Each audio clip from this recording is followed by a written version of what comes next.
Bago ko po simulan ang aking kwento, nais ko munang batiin ang lahat ng isang magandang araw. Ako nga ho pala si Rico, 25 years old at taga Maynila. Isa akong negosyante at may sarili akong maliit na coffee shop na siya ko ring pinagkakaabalahan. Kapag wala namang ganong trabaho, sinasamantala namin ng mga kaibigan ko ang pagkakataon para mag-mountain climbing. Siyempre, kasama na roon ang pagbablog para may ma-share kami sa mga viewers namin. Trip namin yung may thrill, yung aakyat ng bundok, magpapagabi sa campsite, tapos mag-iihaw at magsasayahan sa gitna ng katahimikan ng bundok. Pero mas lalo kaming ginanahan nang marinig namin mula sa matatanda na ang mga umaakyat daw sa bundok Banahaw ay hindi na nakababalik dahil sa mga aswang. Siyempre, hindi kami naniwala doon. Laking syudad kami at sa panahon ngayon, para bang malabong totoo pa ang mga ganong kwento. Gusto pa nga naming patunayan sa vlog na puro haka-haka lang yun. Kaya naman, sumugal kami kahit na ilang ulit na kaming binalaan. Sigurado ba talaga kayo na gusto niyong umakyat sa bundok ng Banahaw? Hindi ito basta-basta lang. Hindi ito gaya ng mga bundok na inaakit nyo dati. Sigurado na po. Unang beses ko palang po narinigan tungkol sa bundok ng Banahaw.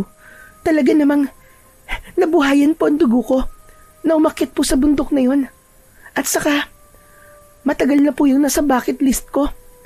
Hindi talaga ako atras kahit takutin mo pa ako, Mang Tomas.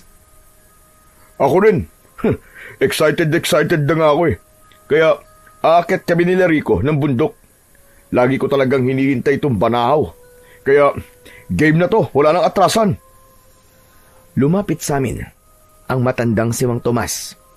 Siya ang bangkerong nakatoka na maghatid sa amin bukas papunta sa paanan ng bundok Banahaw. Kita sa kanyang muka na tila ba hindi siya nasiyahan sa mga tugon ng kasama ko. Tingnan nyo ang langit. Hindi maganda ang itsura. Sa palagay ko, ayaw ng bundok na umakyat kayo. Palagay nyo lang po yan, Mang Tomas. Minsan, nag-iinarte lang ang panahon. Oo, kasing arte mo. Baliw talaga tong si Rico. Hoy, kayong dalawa umayos nga kayo. Oo nga naman po. Ano bang pinag-aalala nyo, Mang Tomas? Ayos lang yan. May permit naman kami. Kumpleto rin ang gamit namin. At sanay kami sa pag-akyat. Sisiw sa amin ang ulan kahit may putik pa. Kahit whole day na akyatan pa yan. Walang problema. Yakang-yaka. Hindi ulan o putik ang dapat niyong katakutan, mga iho. May mga mata sa kagubatan. Mga matag, hindi sa tao. Pagkasabi nun, bigla kaming natahimik. Nagkatinginan kami ni Mia at Gerson. Tapos, sabay-sabay kaming bahagyang natawa. Pinilit namin na hindi magpalata dahil baka kung anong isipin ni Mang Tomas sa amin. Ano bang ibig niyong sabihin, Mang Tomas? Alam niyo kasi, may mga umakyat na dati sa bundok na Banahaw na hindi na nakababa pa. Nagsisimula yan sa maliliit na bagay. May mga kumakaluskos daw sa dilim at may boses na tumatawag. Kuminsan, pangalan mo mismo ang maririnig mo tinatawag. At kapag sinundan mo, hindi ka na makikita pa. Bigla na lang daw nawawala. Ay nako, Mang Tomas. Alam ko na yan. Ilang beses ko na po narinig yan sa scare tactic, no? Para lang hindi matuloy ang turista. Baka ganyan talaga sila dito. Pang-welcome ba? Hindi ito biro, iha. Huwag niyong gawing katatawanan ng mga bagay na hindi biro. Dahil baka magaya rin kayo sa ibang umakyat dyan sa bundok ng Banahaw. Bakit, Man Tomas? May nakapagpatunay na po ba? Diyan po sa mga sinasabi niyo sa amin? Wala pa. Pero hanggang ngayon, ay may mga pamilya na naghahanap sa kaanak nila na umakyat sa bundok. Pero wala pa rin balita hanggang ngayon. Kahit bangkay ay hindi makita. Pero baka naligaw lang naman o kaya nadulas. Hindi natin masasabi na may kumuha o kung ano man yun. O sige, kung naligaw, dapat may bakas. Mga damit, bag, o kahit dano pang iniwan nila. Pero wala. Kahit isang sinulid, walang nakita. Para silang kinuha nang hindi natin nakikita. Napalunok ako. Hindi ko alam kung sadyang malamig lang ba ang hangin o dahil sa kwento ni Mang Tomas. Pero parang tumindig ang balahibo ko. Hindi naman ako matatakutin at hindi rin ako mabilis magpapapaniwala, lalo na kung hindi ako ang nakakita. Pero hindi ko mapigilan na hindi mangilabot sa sinabi ng matanda. Mang Tomas, baka naman napapraning lang kayo dahil sa mga kwento ng matatanda.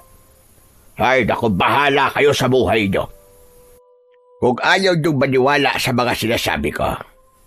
Pero kung sakaling makarinig kayo, nagtawag sa kalagitnaan ng gabi o kahit na anumang oras, kahit pangalan mo, huwag kang lilingon. Kahit pamilyar pa ang boses, dahil hindi sila yon. Nagkatingin ang kaming tatlo. Si Mia biglang natahimik. Si Gerson naman ngumiti, pero halatang may kaba. Ako naman, sinusukat ko pa rin kung totoo ba ang pinagsasasabi ni Mang Tomas. Sa ngayon po, palagay ko wala namang kaming dapat na ikabahala. Dahil gaya nga po na sinabi nyo kanina, wala namang pong nakapagpatunay. Sa katunayan, merong isa. Pero hindi na siya bumalik sa dati. Para ba siyang laging nakatulala. Laging may tinitignan sa likod niya. Bawat ingay napapalingon. Bawat tawag ng kahit na sino, nanginginig siya. Hanggang sa isang araw, nagising na lang ang pamilya niya. Nawala na siya sa bahay at namataan ito sa paanan ng bundok nang walang buhay. At wala na ring lamang loob.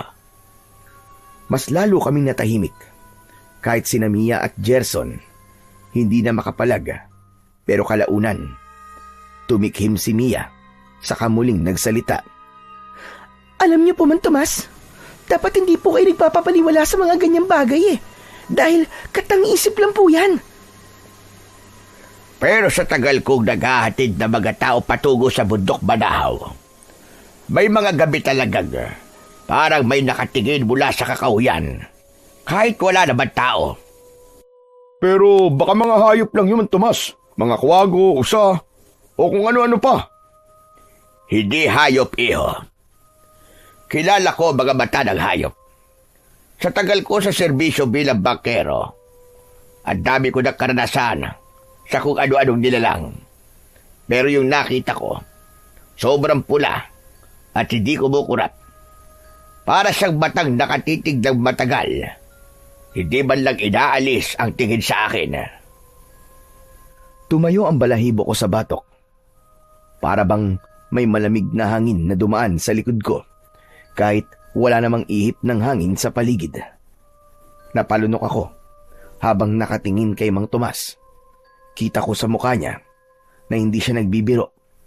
Para siyang may naaalalang masama. At bawat salitang binibitiwan niya ay parang may bigat na unti-unting bumabalot sa paligid namin. Hindi ko alam kung matatakot ba ako o tatawanan lang ang sinabi niya. Pero habang nakatingin ako sa seryoso niyang muka, pakiramdam ko ay may mali talaga. Bakit parang medyo kumbinsido na ako? Huwag kang matakot. Baka kwento lang talaga yan. Kaya bago sana kayo umakyat bukas, pag-isipan nyo ng mabuti. Hindi ito lugar para sa mga biro lang. Ang bundok Banahaw, pinapayagan niyang papasukin ang gusto niya. Pero hindi niya laging pinapauwi. Matapos niya yung sabihin, iniwan muna kami ni Mang Tomas. Inayos niya ang balsang gagamitin niya sa madaling araw sa paghahatid sa amin sa paanan ng bundok. Tumikhim si Gerson, kaya napabaling ang atensyon namin ni Mia sa kanya. So ano plano nyo? Huwag nyo sabihin na basta na lang kayo maniniwala sa matandang yon. Ay nako, tinatakot lang kayo nun. Tapos nagpapaniwala naman kayo kagad. Ikaw ba, Rico? Anong desisyon mo? Kaninang tapang mo pero tahimik ka na ngayon. Huwag mong sabihin na nababahag na ang buntot mo. Tumahimik ka nga, Mia. Bumabaho yung paligid kapag nagsasalita ka eh. Hoy, ano na? Ganyan na lang ba kayong dalawa ha? Parang wala kayong plano eh. Para kayo nagdadalawang isip. Kanina pa kayo parang hindi sigurado eh. Hindi naman sa natatakot.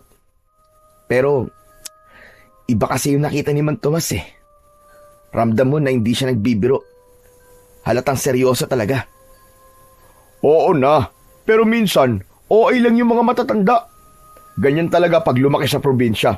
Mga taga-bundok kasi, kaya mabilis mauto. Ano ka ba naman, Gerson? Ayusin mo nga ang pananalita mo. Pero sa katunayan, may bahagi sa akin na hindi mapakali simula na maikwento ni Mang Tomas yung mga nakita niya. Hindi ko alam kung totoo ba yun o guni-guni lang niya. Pero parang ayoko rin baliwalain eh. Kaya nga tinatanong ka namin eh. Ano ba? Tutuloy ba tayo o hindi? Ay naku, ang sabihin mo, nababakla ka na naman, Rico. Alam mo namang di ako matatakotin, no? Ang sa akin lang, Gerson, ang kapakanan natin. Hindi puro yabang lang. Wow ha, nakakagulat ka. Parang ngayon ko lang yan narinig sa'yo sa tagal na nating umaakyat ng bundok. Oo, matagal na tayong umaakyat at dahil doon, alam ko kung kailan dapat mag-ingat. Hindi yung pasok ka ng pasok sa gulo nang wala kang iniisip. Nasaan na ba ang utak mo, Gerson? Nasa talampakan mo ba? Ano? Ako ngayon ang walang utak? Eh kung hindi dahil sa akin, ilang beses ka nang naligaw Parang pinapalabas mo na wala akong alam at nasa akin ang problema. Hindi ko sinasabing wala kang alam, pero minsan kasi ang yabang mo, sukdulan na. Akala mo palagi kang tama. Hindi ibig sabihin nun na hindi ka mapapahamak. Mayabang ako, ganon. Diyos ko naman, Rico. Ang dali mo mangusga. Sa sinabi lang ni Mang Tomas, nanginig ka na kagad. Tapos ako mayabang. Hindi ako nanginginig. Ang sinasabi ko lang, mag-isip tayo. Gusto mo ba mapahamak tayo ulit? Nakalimutan mo na ba yung nangyari nung nakaraan? Oo, naalala ko. Pero hindi ibig sabihin nun na ako ang problema palagi. Pero ngayon, oo. Kasi ang tigas-tigas ng ulo mo, Gerson. Kahit binabalaan na tayo, sige ka pa rin. Para kang bata na ayaw paawat. At ano ngayon? Mas magaling ka, mas matalino, ganon? Sige nga, Rico. Sabihin mo sa harapan ko kung sino sa atin ang duwag. Hindi ako duwag, pero hindi rin ako tanga. Alam mo, wala kang isasalita eh. Nakakairita ka. Uminit agad ang dugo ko nang makita ko kung paano niya ako tinititigan. Yung tingin na parabang inaasar ka pero may halong hamon. Bahagya siyang lumapit sa akin habang nakataas ang kamao at ako naman ay hindi umatras kahit isang hakbang. Para kaming dalawang aso na nag-aantay lang ng senyales para kumagat. Sige, subukan mo. Pikon. Guys, ano ba? Para kayong mga bata. Pabihira naman kayo. Umayos nga kayo. Gusto mo ba talagang magkainitan tayo rito, ha? Nagkatinginan kami. Ramdam ko ang tensyon. Yung pakiramdam na konting tulak na lang, may sasabog na. Napansin ko na nakapikit ng mariin si Mia sa likod namin. Halatang kinakabahan. Pero hindi ko na inisip yun. Ang atensyon ko lang ay nasa muka ni Gerson na ngayon ay nagngingit-ngit na sa inis at bahagyang humihigpit ang mga kamao niya. At bago pa man ako makapag-isip, pareho kaming sabay na bahagyang umabante. Handa na akong sumuntok. Pero biglang Hoy! Ano ba kayo? Ano na naman yan? Umalingaw-ngaw ang boses ni Mang Tomas mula sa likuran. Pareho kaming napalingon. Nakalapit na pala siya. Hawak ang isang lubid mula sa balsa at ang mukha niya ay puno ng inis at pagod na parabang mas pagod siya sa amin kaysa sa trabaho niya. Nagkibit balikat siya at tinuro kami pareho ni Gerson. Kung mag-aaway kayo rito, doon na lang kayo sa gitna ng ilog para sabay kayong lamunin ng agos. Napatigil kami. Bumagal ang hininga ko at napakamot naman ng batok si Gerson habang ako naman ay itinuon na lang ang atensyon sa lupa. Pero kahit tumigil ang init ng ulo ko, ramdam ko pa rin ang pintig sa dibdib at ang hiya. Dito pa talaga kayo nagkanat ng gulo. Ang bihira kayong dalawa. Ayusin nyo yan. Huwag nyo naman sana babuyin ang nasasakupan ng bundok Banahaw. Pasensya na po, Mang Tomas. Hindi na po mauulit. Oo nga po, Mang Tomas. Nadala lang po kami ng init ng ulo namin. Hindi na po mauulit. Ano ba pinagtatalunan nyo kasi? Ito po kasing si Rico eh. Parang nagbago na po ang isip matapos niyo po magkwento. Ang gusto ko lang naman, mag-ingat tayo. Pero sige, para wala ng gulo, tuloy tayo. Pero mas mabuti ng maging alerto. Yan! Yan ang gusto kong naririnig. Parang gusto mo pa kasi ng riot kanina eh. O ayan na, maayos na ang isipan mo ah. Bumaling ako kay Mang Tomas na ngayon ay seryosong nakatingin sa amin.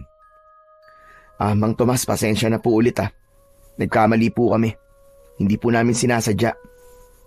Tama po. Minsan lang po talaga eh. Nadadala po kami ng galit. Pero natututo naman po kami. Kung ano ba na ang desisyon nyo, basta mag-ingat na lang kayo. Hindi naman ako nagkulang ng babala sa inyo. Opo, Mang Tomas. Mas mag-iingat po kami. At pangako po, hindi na po kami magpapadala sa init ng ulo namin. Talaga lang ah.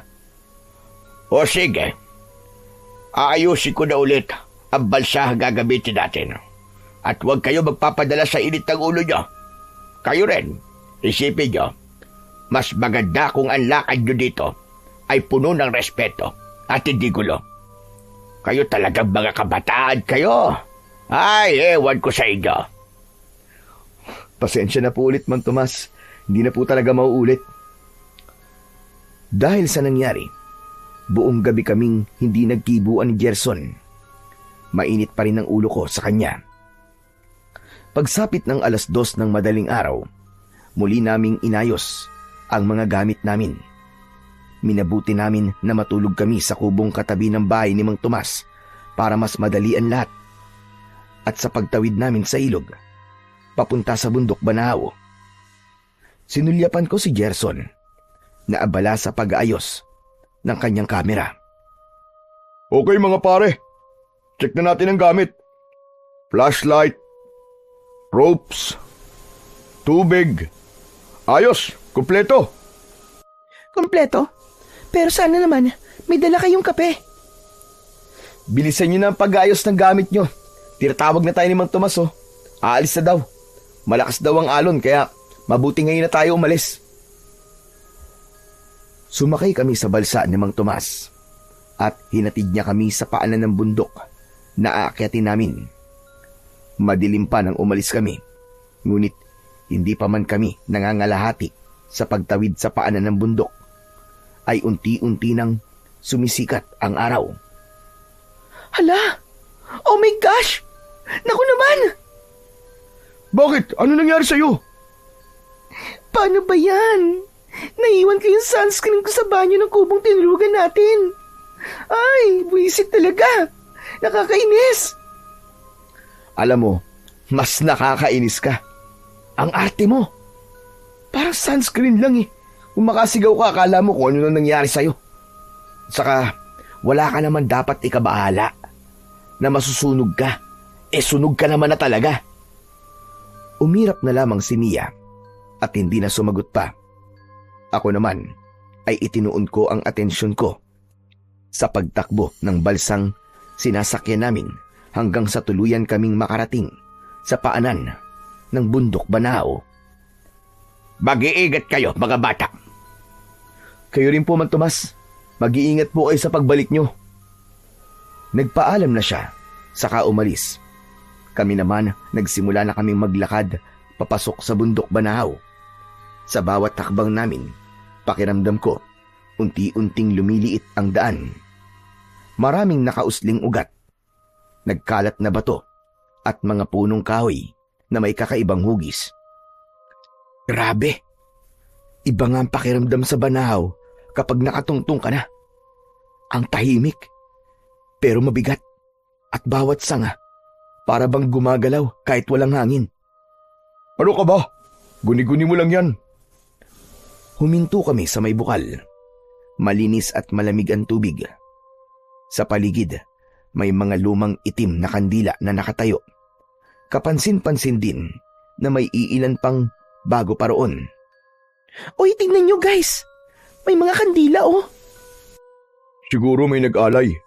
Marami daw kasing nagme-meditate dito eh. Yung bang mga deboto? Oo, tama ka. Pero may bago pa ring sindi. Wala namang ibang tao bukod sa atin, di ba? Malay mo naman kung may nagtirik niyan dyan. Natahimik kami bigla na para bang may dumaan na malamig na hangin sa paligid. Sa hindi kalayuan, may umalulong ng malakas at mabagal ang tunog nito na tila ba umaabot sa bawat sulok ng kagubatan. Nagtawanan kami, pang-alis ng takot, pero halatang nagpipilit lang. Sige nga Rico, i-vlog mo yan. Ang Haunted Spring sa Banahaw. O di ba ang ganda ng title? Oo nga no. Mukhang good content. Pero baka mamaya may sumingit sa camera. Hala, baka mamaya magpakita si Undin dyan sa may spring. Muli kaming nagtawanan. Pero maya-maya lang din, pakiramdam namin ay para bang biglang nagbago ang hangin. Parang huminto ang bawat galaw sa paligid at tumahimik na hindi karaniwan ang katahimikan. Kahit ang mga kuliglig na karaniwang humahalo sa ingay ng hampas ng hangin ay para bang biglang tumahimik. Tumingin kami sa isa't isa. Pare-parehong nagtataka at medyo kinakabahan na para bang may nararamdaman kaming hindi maipaliwanag. Guys, ang tahimik no? Oo nga eh. Parang napahinto si Gerson sa pagsasalita nang isang malakas na kaluskos ang narinig namin mula sa kakahuyan na para bang may malaking hayop na naglalakad sa gitna ng mga puno. Ang tunog ng kaluskos ang mas lalong nagbigay diin sa katahimikan sa paligid at nagdulot ng panandaliang takot sa amin. Ano yun? Narinig niyo ba? Umikot ang tingin ko sa paligid. Sinusulyapan ko si Mia at si Gerson. Ang kanilang mga muka ay may halong kaba at pagkagulat mula sa kaluskos na narinig namin. Oo, narinig ko rin yun. Bakit ba naman kasi ang aga pa? Pero sa gubat na to, parang wala nang liwanag. Grabe ang dilim-dilim. Pero baka unggoy lang yun. Ano sa tingin nyo? ano ba kayo guys? Huwag kayong kabahan. Guni-guni nyo lang yun. Halina nga kayo. Sa bandang tabing ilog tayo papwesto. Sa pagtatayo ng tent para maganda ang view kapag nag-set up tayo ng camera. O sige, ayos. O ano pang hinihintay natin? Tara na. At baka gabihin pa tayo sa pag-akyat. Nasa unahan namin si Gerson dahil hawak niya ang mapa at alam niya kung saan kami magtatayo ng tent. Habang kami naman ni Mia, tahimik lang na nakasunod sa likuran niya. Bigla siyang napatigil, kaya napahinto kami sa likuran. Mariin ang tingin ni Gerson sa lupa at bahagyang nakaawang ang bibig sa pagkamangha. Totoo ba to? Anong klaseng hayop ang may ganitong paa? Hindi ko alam. Teka, narinig niyo ba yun? Parang kaluskos. Lumapit ako ng bagya. Sinilip ang lugar kung saan narinig namin ang kaluskos. Pero walang tao. Wala ring hayop na makikita. Pero may bakas ng yapak sa lupa. Hindi tulad ng paa ng tao. At hindi ko rin sigurado kung hayop ba dahil napakalaki. Mahaba at may mga kuko na para bang matutulis. Kung pagmamasdan mo, talagang masasabi mong mabigat ang yapak. Anong klaseng hayop kaya ito? Hindi ko alam, Mia. Pero hindi ito pangkaraniwan. Kakaiba to. First time ko lang makakita ng ganito. Wala akong nakitang ganito dati sa bundok na naakyatan na natin. Kung hayop man yan, alam nyo, hindi ko mahuhulaan kung ano yan. Hindi ako makahanap ng anumang clue na pamilyar. Guys, hindi naman sa tinatakot ko kayo ha. Pero paano kung totoo ang sinabi sa atin ni Man Tomas? Hindi naman yung totoo eh. Halina nga kayo. Magtatagal pa tayo kung panay tayo hinto eh. Ano ba, Gerson? Hindi mo ba napapansin na parang may sumusunod sa atin? Mas bumigat at mas tumahimik pa ang pakiramdam ko sa bundok. Ngunit sa ilalim ng katahimikan na yon, may kakaibang presensya. Para bang ang bawat hakbang namin ay sinusundan at tanging ang mga dahon at sanga ng mga puno lang ang maririnig na sumasabay sa hampas ng hangin. Rico, naramdaman mo ba yun? Tsaka parang may nakatingin sa atin. Oo, ramdam ko rin, Mia. Hindi ko maipaliwanag ha. Pero parang hindi lang tayo nandito ngayon. Ayan na naman kayong dalawa sa mga imahinasyon nyo eh. Tumigil na nga kayo sa kakaganyan. Tapos na ang Nobyembre para magtakutan pa kayo. Sumunod na nga lang kayo sa akin bago pa tayo gabihin sa daan. Ang tatagal nyo eh. Grabe. Ano ba naman yan? Sa tagal nating umakit ng bundok, parang ngayon pa lang ako natakot ng ganito ha. Tumulo ang pawis sa noo ni Mia at ramdam ko ang panginginig ng mga kamay niya nang bigla siyang kumapit sa braso ko. Ano ba? Doon ka nga kumapit sa nobyo mo. Mamaya ano pang isipin ni Gerson eh. Ano ba yan? Napaka-arte naman. Hindi na ako umimik pa para hindi na humaba ang usapan. Halos magtatatlong oras na kaming naglalakad paakyat ng bundok pero hindi pa rin namin natutunton ang ilog kung saan kami magtatayo ng tent. Pinili namin doon dahil mabilis lang sa amin ang makakuha ng tubig kung kinakailangan at ang sabi nga ni Gerson, maganda daw ang view. Mukhang matatagalan pa tayo, Gerson, sa pag-akyat papuntang ilog kung saan tayo papwesto. Mabuti siguro kung magpahinga na muna tayo. O sige, pagod na rin ako eh. Ang akala naming sandaling pahinga ay umabot na pala hanggang gabi dahil pare-pareho kaming nakatulog. Pagkagising namin ni Gerson, agad naming napansing wala na si Mia. Tanging ambag lang niya ang naiwan sa damuhan. Sa gitna ng dilim, muling may kaluskos na umalingaw-ngaw sa paligid at ang mga sanga ay parang binabaluktot ng bigat ng kung anumang nilalang na sumamparoon. Nang tumingala kami ni Gerson, nanlaki ang mga mata namin sa takot nang makita ang isang napakalaking nilalang nakahawig ng paniki. Pero mas matutulis ang mga kuko. Nakakatakot ang muka at nagliliyab ang mapupulang mga mata nito. Humahangos na tumakbo pabalik sa pwesto namin si Mia. Sa kanya sinukbit ang dalang bag. Tumakbo na tayo, bilisan nyo! Bago pa tayo atakihin ng halimaw na yan! Anong tatakbo? Hindi tayo tatakbo. Bakit tayo tatakbo? Ilabas niyo ang kamera. Paniguradong magandang content ito. Ibang ka na ba? Hindi mo ba naririnig ang sarili mo, Gerson, ha? Nakita ko ang halimaw na yan. Kumain na naman ng tao. Gusto mo ba na ikaw na ang sunod na biktima? Ganun ba ang gusto mong content, ha? Sige nga! Tama si Mia, Gerson. Isipin mo naman muna ang kapakanan natin, oh. Hindi ito ang tamang panahon para sa mga ganyang bagay.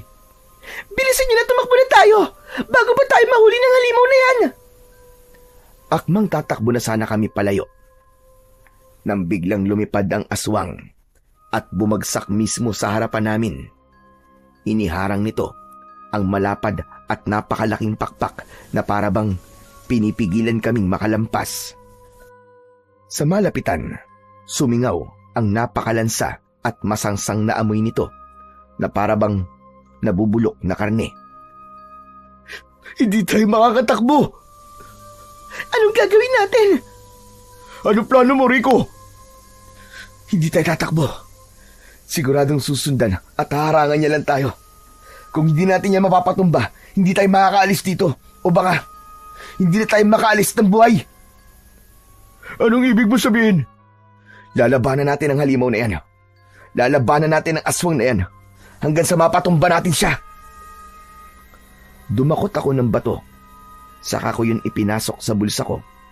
Kinuha ko rin ang kutsilyo na dala ko. Hinanda ko yun sakaling sumugod ang aswang. Mia, kumuha ka ng lubid, bilis! Agad na sinunod ni Mia ang sinabi ko at mabilis siyang naghanda ng lubid na dala namin. Si Gerson naman ay nakita kong nagmamadaling naghanap ng kahoy na maaari niyang gawing pamalo. Pare-pareho kaming kinakabahan ng mga sandaling yon, pero kailangan naming kumilos nang hindi nag-aaksaya ng oras. Mia, kayang bang itali sa paa ng aswang yung hawak mong lubid? Hindi ko alam. Kaya mo, Mia. Kaya mo. Wala na tayong panahon para mag-inarte ka pa.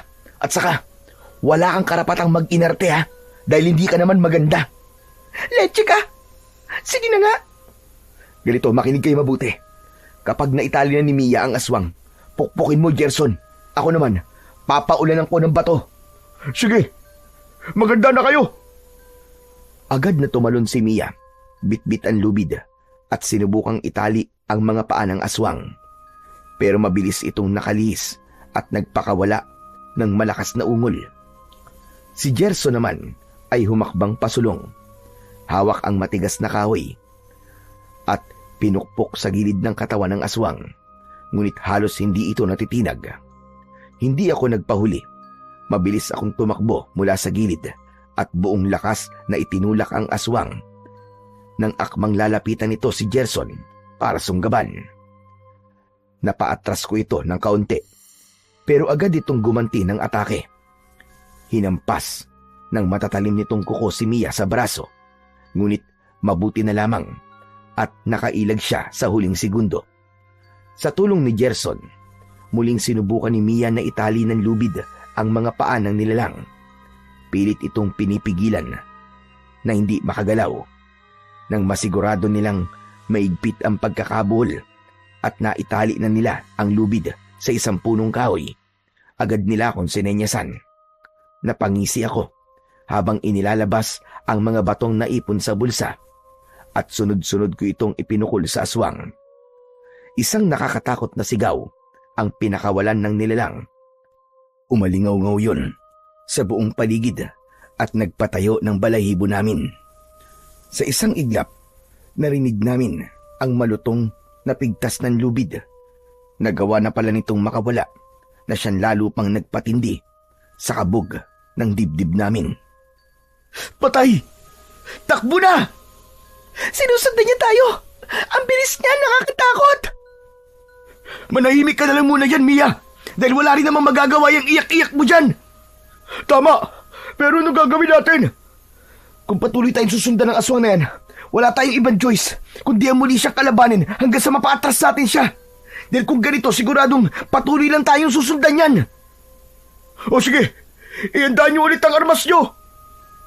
Pansamantala muna kaming huminto sa pagtakbo at sumuot sa isang tagong bahagi ng gubat para hindi kami agad mahanap ng nilalang. Humihingal pa kami nang buksan namin ng bag at mabilis na halukayin ang laman nito.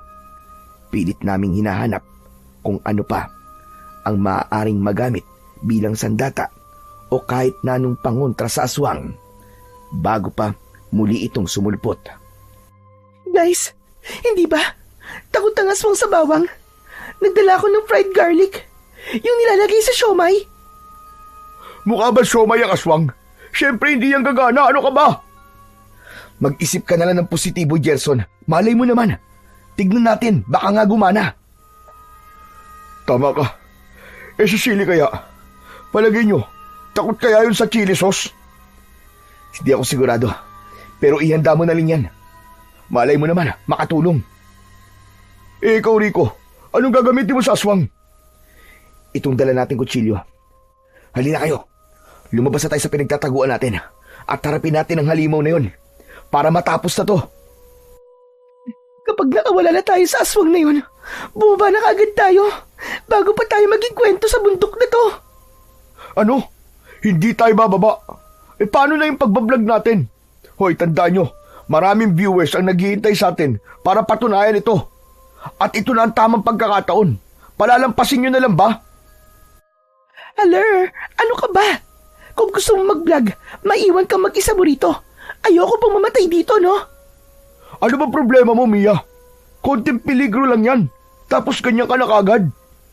Gerson, anong konti ang pinagsasasabi mo?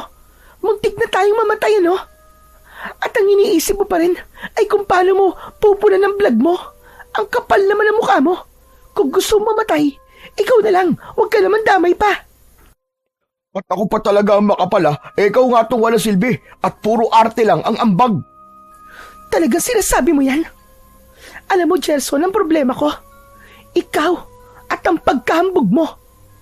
Parang wala ka ng pakialam kung may mamatay. Basta sumikat ka. Hindi totoo yan. Ang gusto ko lang naman ay ipakita sa mga tao na yun ang puhunan natin. Puhunan? So yun na pala ako ngayon, puhunan mo. So kung ganun, puhunan mo rin kami. Hindi yun ang ibig ko sabihin. Ano ka ba? Tama na. Hindi ako magpapakain sa halimaw dahil lang sa kabaliwan mo. Mia naman. Sa ganitong ugali mo, mabuti pang mag-break na tayo. Leche ka. Mukha kang pera. Hindi mo naman kailangan numantong sa ganito, Mia eh. Kailangan. Dahil kailangan kong iligtas sa sarili ko. Dahil ikaw, hindi mo ako kayang iligtas kahit kailan. Sumiklab ang katahimikan sa pagitan nilang dalawa. Napayuko si Gerson, hindi makahanap ng sagot. Hoy ano, Kayong dalawa, tapos na ba kayo mag-away? Dahil mukhang natunto na tayo ng aswang. Inunan niyo pa kasi yan eh. Susugurin ko siya. Susubukan ko sa sugatan. Ikaw, Mia, ibudbud mo yung fried garlic sa sugat niya. Ganon din ang gawin mo sa chili sauce mo, Gerson. Okay, sige. Gagawin ko. Lumabas ako mula sa pinagtataguan namin at mabilis na tumakbo papunta sa mas masikip na bahagi ng bundok. Umaasang doon ko makukorner ang aswang. Paglapit nito, buong lakas kong isinaksak ang hawak kong kutsilyo sa tiyan niya. Ngunit mabilis niya yung hinugot na para bang wala lang nangyari. Nang sumaboy na sina Gerson at Mia ng mga dala nilang kasangkapan, wala rin yung naging epekto ni hindi man lang kumurap ang nilalang. Ramdam namin ang paggapang ng takot habang unti-unti itong lumalapit sa amin. Napaluhod kami at napadasal na lamang habang pinagmamasdan namin ang mahaba nitong mga pangil at matatalim na mga kuko na handang bumaon sa aming kalamnan. Bago pa niya magawa ang kahit na ano, bigla na lang itong napahandusay sa lupa nang may isang sibat na tumama sa likod nito at tumagos hanggang dibdib. Mabilis na nagbago ang anyo ng aswang, naging tao sandali bago tuluyang maging abo. Mula sa di kalayuan, unti-unting lumabas ang isang matandang lalaki.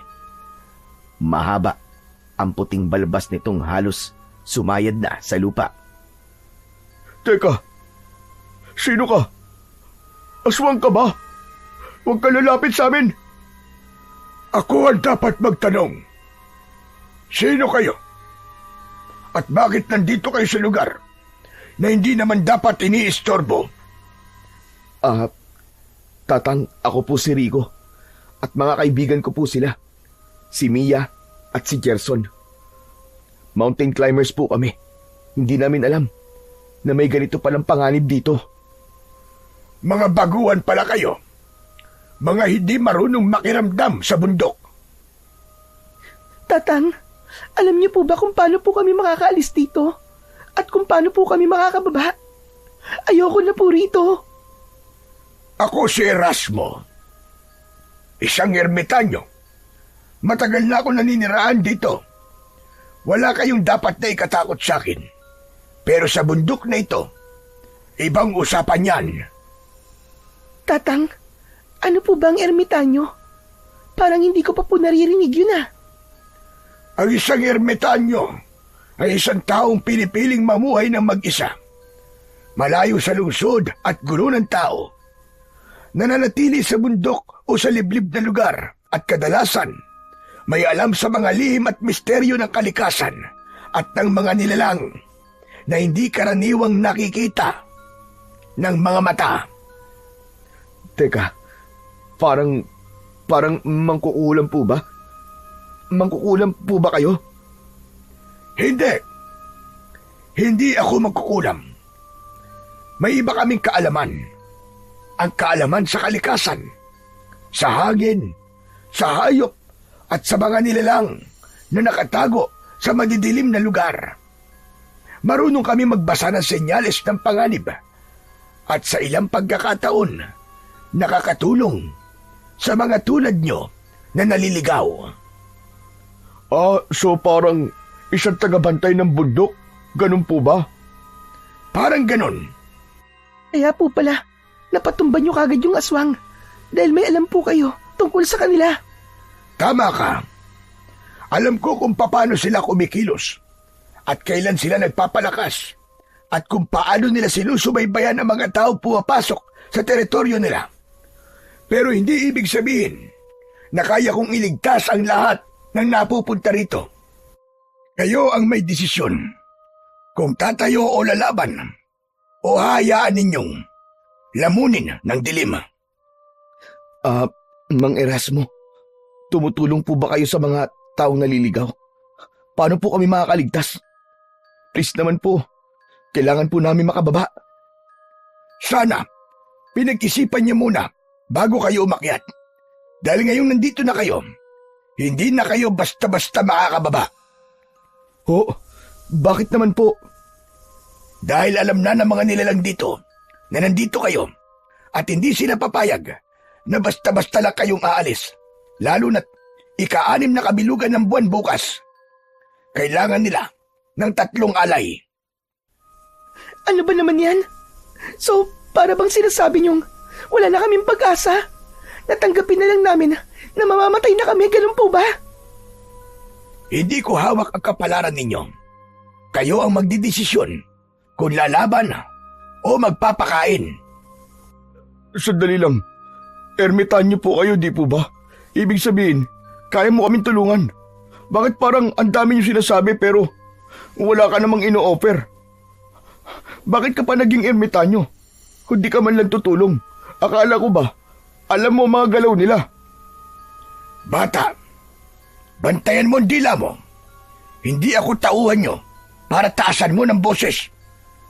Hindi kita tinataasan ng boses. Ang akin lang, kine-question ko ang kakayahan mo bilang isang ermitanyo. Pero wag mo kaming paasahin na wala ka naman palang balak gawin. Kung alam mo na mapanganib dito, bakit parang hahayaan mo lang kaming mamatay? Huminahon ka, Gerson. Teka, Paano tayo tutulungan ni Tatang kung ganyan ka? Masyado kang demanding.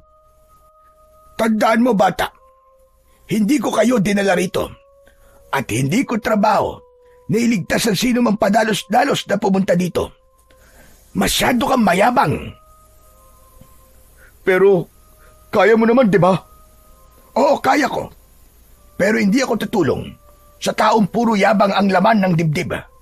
Ang bundok na ito, pinapatay ang mayayabang. Gerson, ano ba? Tama na. Hindi. Ano ba gusto mo? Magmakaawa pa kami sa'yo, ganun ba? Gusto ko lang makita kung sino sa inyo ang may totoong tapang at sino ang pabigat. Napatigil si Gerson, pero hindi pa rin naaalis ang tensyon. Ako naman at si Mia ay parehong kinakain ng kaba habang pinagmamasdan ang dalawang nagtatagisan ng tingin. Kung gusto niyong mabuhay, sumunod kayo sa akin. Pero tandaan niyo, kapag sumama kayo wala ng atrasan. At kung may isa man sa inyong tatlo na tumakbo o nagduda, siguradong patay kayong lahat. Umikot si Mang Erasmo at nagsimulang maglakad paakyat sa liblib na bundok. Walang sumunod kagad hanggang sa tumikim siya ng malakas. Ano pang hinihintay niyo? Gusto niyo pa bang hintayin pang mauna ang mga aswang? Kilos na! Dahan-dahan kaming naglakad hanggang sa huminto kami sa tapat ng isang tagpi-tagping kubo.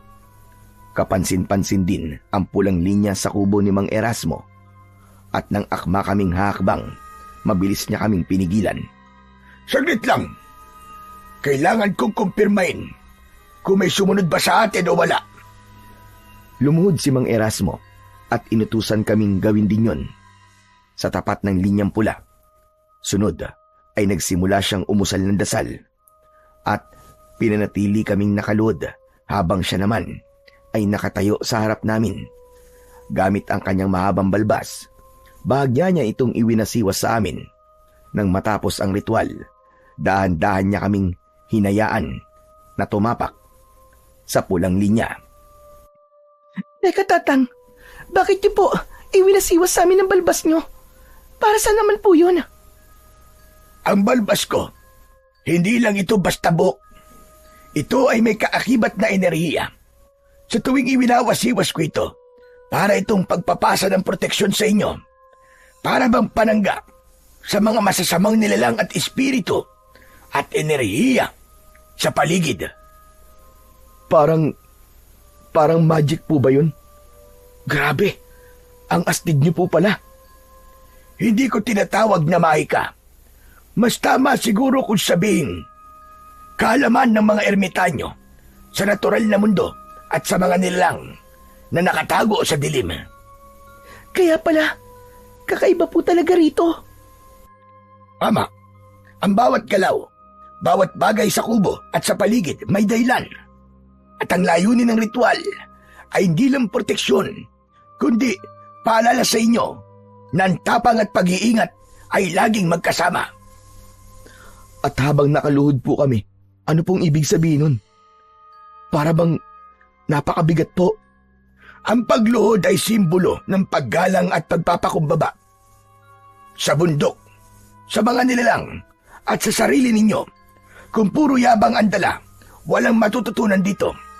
Kung handa kayong makinig at magpakumbaba, doon nagsisimula ang tunay na lakas. Humarap si Mang Erasmo kay Gerson na tahimik na nakamasid sa paligid. Parang mahirap po talaga pero nararamdaman ko. Parang may karga po kami sa likod namin na hindi po namin nakikita. Pakiramdam ko, gawayan ng aswang na nakalaban nyo. Ano po palang ginagawa namin dito sa kubo nyo? Mamaya ko na ipapaliwanag. Sa ngayon, pumasok na kayo sa kubo ko bago pa tayo matiktikan ng mga aswang. May makikita kayong kagamitan na makakatulong sa inyo. Ang proteksyon na ibinigay ko sa inyo ay hindi permanente. Kayo pa rin na magtatakda kung makakaligtas kayo o hindi. Pumasok kami sa loob ng kubo ni Mang Erasmo. Ang paligid ay puno ng kakaibang kagamitan. Mga sungay ng hayop, mga buto, at iba pang bagay na hindi ko alam kung ano ang gamit. May amoy rin na parabang halo ng kahoy at damo. Tumigil kayo sa gitna. Huwag niyo munang galawin ang kahit na anong bagay na nakikita ninyo. Bago ko ipaliwanag, kailangan niyong maintindihan kung bakit ang bawat gamit dito ay mahalaga. Sige na, ipaliwanag mo na. Ayoko na magtagal pa rito. Huy, ano ka ba, Gerson? Tinutulungan na nga tayo ng tao eh. Hindi ka ba makapaghintay? Tama si Rico. Kung padalos-dalos tayo, baka magkamali tayo sa paggamit. Mas delikado yun. Ayos ah. Hindi ba't parang kanina lang atat na kayong umuwi? Bakit ngayon? Parang nagbago ang ihip ng hangin. At saka malay ba natin kung ano mga kagamitan ang ibibigay sa atin itong ermitanyo na to? Naiintindihan ko ang pagdududa mo, bata. Pero bawat kagamitan dito, may partikular na gamit. At kung mali ang hawak, mas mapapahama kayo kaysa sa mapoprotektahan. Kaya kailangan niyong makinig muna ng mabuti. Mang Erasmo, pwede mo po bang ipakita sa amin isa-isa para malinaw po kung paano po gagamitin? Oo, tama yan. Halika kayo. Eto, ang mga sungay ng hayop ay hindi lang dekorasyon dahil kapag hawak ito ng tama, nagbibigay proteksyon ito laban sa masasamang nilalang na merong intensyong masama sa inyo. At paano naman po namin malalaman kung tama po ang hawak namin? Hindi sa lakas, kundi sa intensyon. Dapat maigpit ang pagkakahawak ng kamay, matibay ang isip, at malinis ang puso. Kung takot lang ang dala, hindi gumagana ang proteksyon. Ang bundok at ang nilalang dito ay sumusubok sa tapang at sa disiplina, hindi sa lakas o kaba. Hawakan niyo ng maigpit sa parehong kamay. Isipin niyo na parang naglalabas kayo ng enerhiya na nagtataboy. Ang intensyon niyo ay kasing halaga ng kung paano niyo ito hawakan. At ang iba pa pong kagamitan dito, Mang Erasmo, paano po gamitin? Yan. Itong nakikita niyo ay isang espesyal na pulbos. Galing sa lamang matagal nang ginagamit ng mga ermitanyo para sa depensa. Pag nagkalat kayo nito sa paligid o sa paa ng aswang, pansamantalang mapipigilan ang galaw nito. Hindi permanente, pero makakakuha kayo ng pagkakataon na tumakbo o lumaban.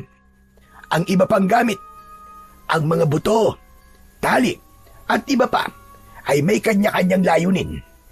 Kung alam nyo kung paano at kailan gagamitin, makakatulong ito para makaalis kayo ng ligtas dito. Pero hindi ito laro. Bawat kasangkapan ay may limitasyon. Kung gagamitin na mali, mas mapapahamak kayo. At paano po kung hindi namin ito nagamit ng tama? Kung mali ang paggamit, mawawala ang proteksyon at ang aswang ay hindi magdadalawang isip. Kaya importante na makinig kayo sa bawat utos ko at huwag pabigla-bigla. At kung hindi namin kayang labanan ng aswang, Mang Erasmo? Kung hindi kayang labanan, wala nang ibang paraan. Liban sa pagtakbo. Ang layunin niyo sa ngayon ay mabuhay. Huwag kayong magpasya. Base lang sa emosyon. Laging isipin ang bawat takbang. At sa oras ng panganib, makikinig kayo sa akin. Ang bundok at ang mga nilalang dito ay mapanganib. Pero sa gabay at kasangkapan, may pagkakataon kayong makalabas ng buhay. Salamat po, Mang Erasmo. Mas magaan na po ang loob namin ngayon, kahit medyo kinakabahan pa rin. Ikaw, Iya. Sa'yo ko ito ihahandog. Ingatan mo itong buntot ng pagi at pulbos na gawa sa halaman. Maglalagay kayo sa harap, sa gilid, o sa paa ng aswang. Gagamitin lang bilang pansamantalang hadlang. Tandaan, para mabigyan kayo ng pagkakataon. Ikaw naman, Rico. Sa'yo na itong sungay ng usa. Isaksak mo yan sa bandang puso ng aswang at siguradong matatalo mo siya dahil ang sungay na yan ay may basbas mula sa mga sinauna at kataas-taasang ermitanyo. Teka, paano naman po ako? Nasaan po ang panangga ko? Masyado kang hambog, kaya hindi kita pagkakalooban. Di wag. Kaya ko naman ang sarili ko eh. Ano ba, Gerson? Kung magpakumbaba ka na lang kaya, kaysa magmataas ka dyan. Wala ka namang ibubugay. Salamat po ulit, Mang Erasmo. Opo, salamat po. Masanda na po kami ngayon. Basta, nakikinig kayo at huwag kayong maging padalos-dalos. Ang galaw, isip at puso ninyo ay laging magkakasabay sa bawat takbang. O siya, sige na, hayaan ko na kayo makapagpahinga ngayong gabi. Pero bukas ng umaga, haalis na kayo para mas madali kayong makababa ng bundok dahil alam kong marami pa kayong pagsubok na pagdadaanan. Hindi po ba kayo sasama sa amin pababa? Sapat na ang mga kasangkapang ibinigay ko sa inyo para sa pakikipaglaban nyo sa mga aswang. Ang presensya ko kapag kinakailangan lang. Sige po, Mang Erasmo. Salamat po uli. Pansamantala kaming pinatuloy ni Mang Erasmo sa kanyang kubo. Doon kami natulog at nakapagpahinga ng konti bago sumapit ang madaling araw. Nang magsimula na ang liwanag ng umaga, agad na kaming naghanda sa pag-alis. Hindi na kami sinamahan pa ni Mang Erasmo sa aming pagbaba sa bundok ng Banahaw. Mag-iingat kayo. Huwag kayong mag-aaway. Dahil mas nakakapagpalakas pa yan sa aswang at nakakapagpahina sa inyo. Bagkos ay magtulungan kayo. Opo, Mang Erasmo. Tatandaan po namin. Ito, Mia. Suotin mo itong bawang na kwintas na ginawa ko. Mang Erasmo, may fried garlic naman po ako nadala rito sa bag. Hindi ko na po siguro kailangan yan. Ano sabi mo? Fried garlic baka mo? Sus Mariosep, paano mo naman gagamitin sa aswang yan? Wala na ang bisa nito dahil pinrito mo na sa mantika. Iba itong bawang na ibibigay ko sa'yo.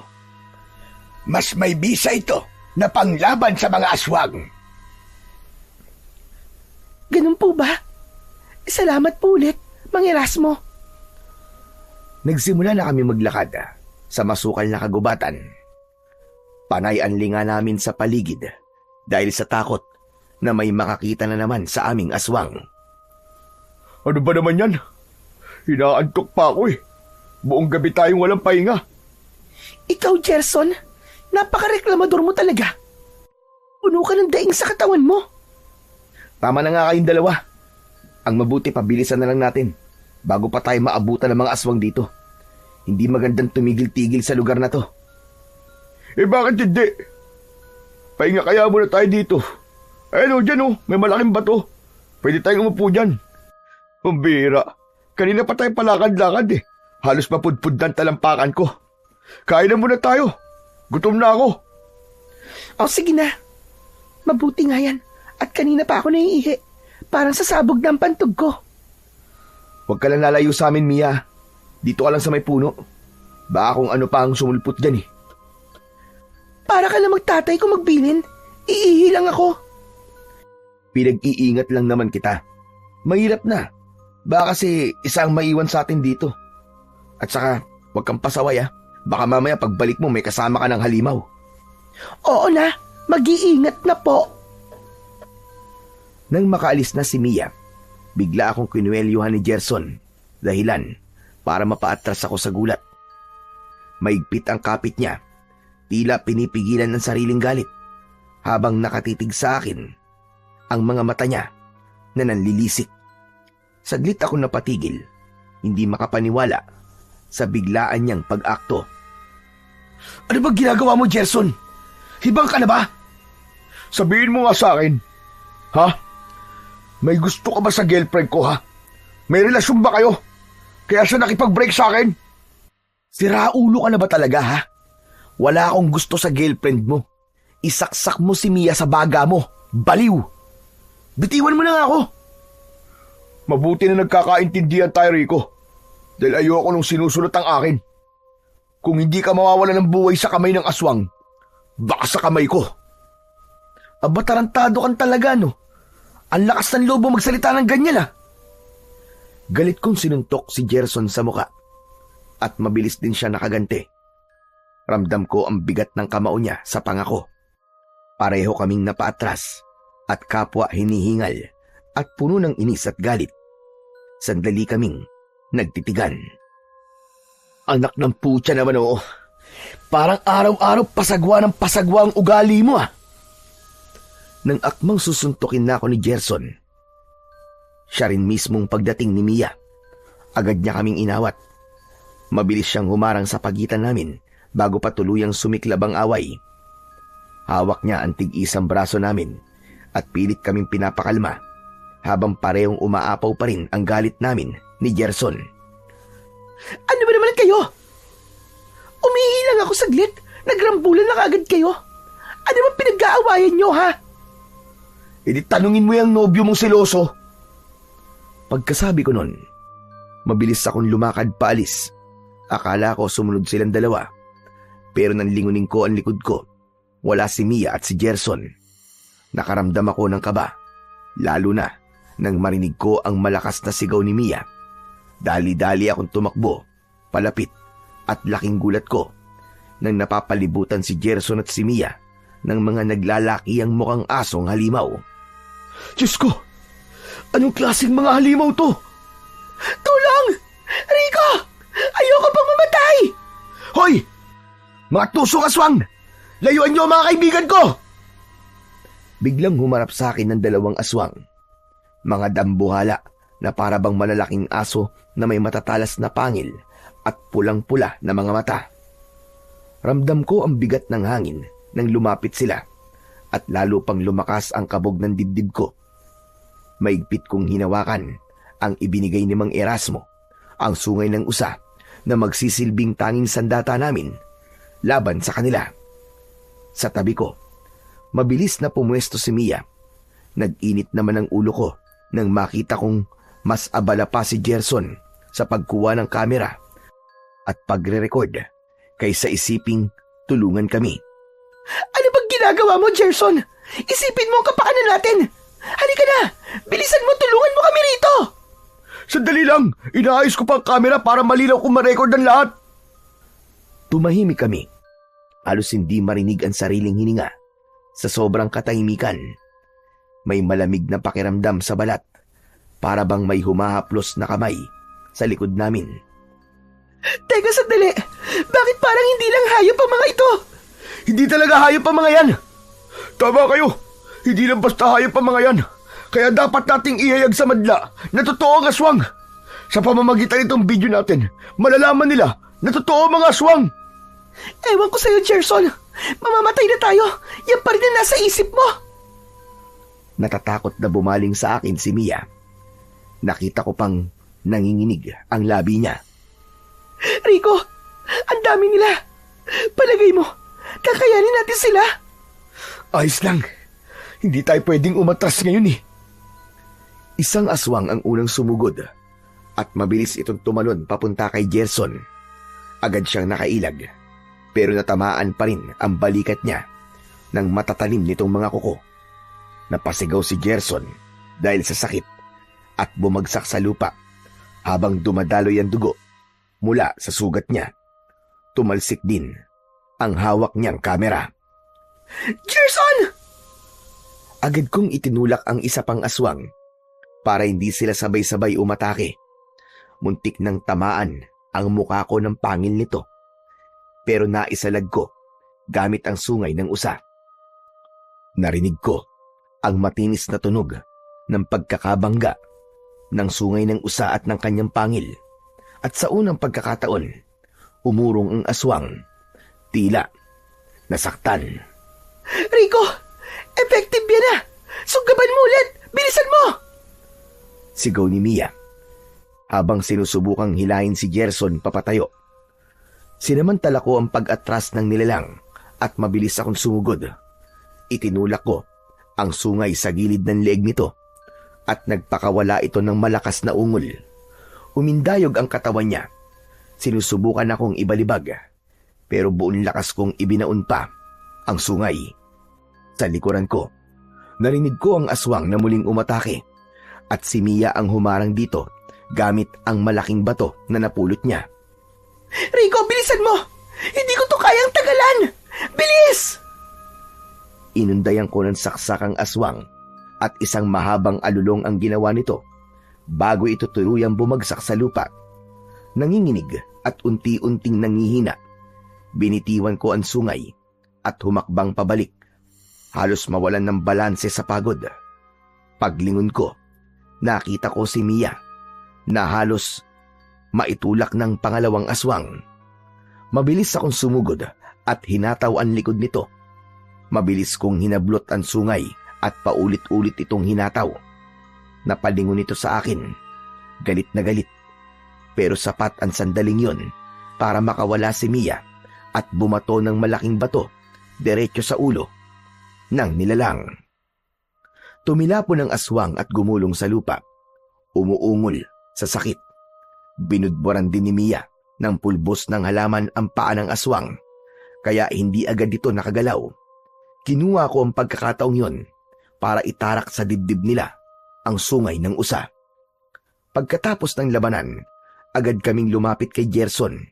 Nakaupo siya, nanginginig at hawak ang balikat na duguan.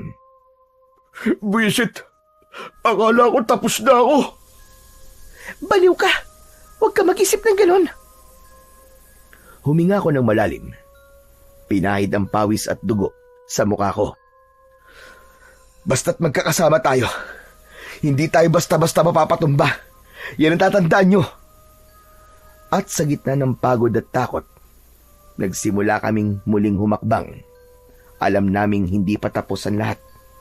Habang patuloy kaming naglalakad, biglang umalingaw-ngaw ang isang sigaw mula sa malayo. Boses yun ng isang babae. Napahinto kami, nagkatinginan at sabay-sabay kaming kinabahan.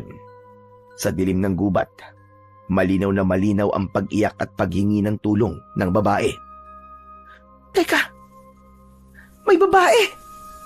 Tara! Hanapin natin! Sandali! Baka naman! Pero huli na, para balaan ko si Mia dahil tumakbo na siya kagad. Sinundan siya ni Gerson kahit nanginginig pa ang sugat ang balikat niya. Napilitan ngayon akong sumunod kahit ramdam ko ang hindi magandang pakiramdam na gumagapang sa likod ko. Habang tumatakbo kami, lalo pang lumalakas ang iyak ng babae. Paus yun, putol-putol at para bang nahihirapan. Nang marating namin ang lugar kung saan nanggagaling ang sigaw, bigla na lang tumigil ang lahat. Tahimik. Walang kahit na anong tunog ng insekto o huni ng ibon. Pati hangin. Para bang biglang nawala. Nasaan siya? Narinig niyo naman yun, di ba? Hindi ako nabingi. Malinaw na malinaw yung sigaw. Oo, narinig ko talaga. Pero bakit parang bigla na lang nawala? Dito mismo ang direksyon, sigurado ako. Teka, hindi ako mapalagay ah. Bakit ganun kaingay kanina tapos ngayon parang walang tao? Guys, may hindi tama dito. Mabuti pa umalis na tayo. Ano? Iiwanan na lang natin? Paano kung kailangan niya talaga ng tulong? Gusto ko rin siyang hanapin, Mia. Pero ang weird eh. Parang may naglalaro sa atin. Napansin niyo ba? Parang ang lamig bigla. Tumingin kami sa paligid. Madilim, makapal ang mga puno at parang may nakasilip sa bawat siwang ng mga dahon. Hindi namin alam kung dapat ba naming ituloy o tumakbo na palayo. Pero sa huli, pumihit ako pakanan. Doon may nakita akong lumang kubo. Halos natabunan ng baging. Parang niluma na ng panahon. Guys, tingnan nyo. May kubo ron. Baka nandun siya. Lumapit kami. Tahimik at ang pinto ay nakabukas ng bagya. May amoy na parang sinunog at nabubulok. Hello? Tao po? May tao ba rito? Tao po. Tao po. Walang sumasagot. Kaya nagpasya kami na pumasok. Dala ang flashlight. Mabigat ang hangin. Sa loob, puro alikabok. May mga lumang santo, rosaryo at bote ng langis. May isang mesa rin na may kandilang namatay na. Walang tao ah. Pero may sulat sa mesa. Lumapit ako sa papel at marahan ko yung binasa. Huwag kayong aakyat kapag nagkulay itim ang ulap. Ano yan? Palagay ko, isa tong babala. Biglang kumulog ng malakas. Dahilan para magitla kami at mapasigaw si Mia sa takot. Rico! Gerson! Tumakbo kami palabas. Sa labas, nakatingala si Mia sa langit Kapansin-pansin ang makapal na ulap, kulay abo, na halos itim na. Mabilis din ang pagtakbo ng hangin na parabang papalapit sa amin. Kailangan natin bumaba. Palagay ko, puwersa to ng mga aswang. Gagawin talaga nila tayong alay. Hindi tayo aabot bago dumilim. Ano to? Bigla na lang nagbago ang panahon. Paano tayo makakaalis? Palagay ko, nilinlang tayo ng mga aswang. Tumigil ka, Mia. Hindi ba't ang bilin sa atin ng mga Erasmo? Dapat tatagan natin ang loob natin. Tama si Gerson, Mia. Kung iiyak ka lang dyan, wala tayong magagawa. Mabuti pa tumakbo na tayo at magtago bago pa tayo abutan ng mga aswang at gawing alay. Bago pa kami makalabas, ay may malakas na kaluskos sa paligid. Kasunod nito ay parang may aninong mabilis na dumaan. Hindi ko matiyak kung tao yun o hayop. Takbo na! Tumakbo kami ng mabilis at walang pag-aalinlangan. Halos hindi na nga kami lumingon sa likuran namin. Ramdam namin na para bang may kung anong sumusunod sa amin, pero nagpatuloy lang kami hanggang sa nakahanap kami ng maliit na kuweba. Doon kami nagtago habang hinihingal. Naririnig pa rin namin ang mga kaluskos sa labas. Ano yun, Rico? May mga mata akong nakita. Pulang-pula. Hindi ko alam. Pero hindi yung tao, panigurado. Kung ano man yun, parang alam nila kung nasan tayo. Tayo talaga ang pakay nila. Kung hindi tayo lalaban, palagay ko, hindi tayo makakaalis ng ligtas dito. Mabuti pa. Hindi muna tayo aalis dito hanggang hindi natin sigurado. Magpahinga na muna kayo. Nakatulugan ni Mia ang pag-iyak habang nakasandal sa balikat ni Gerson.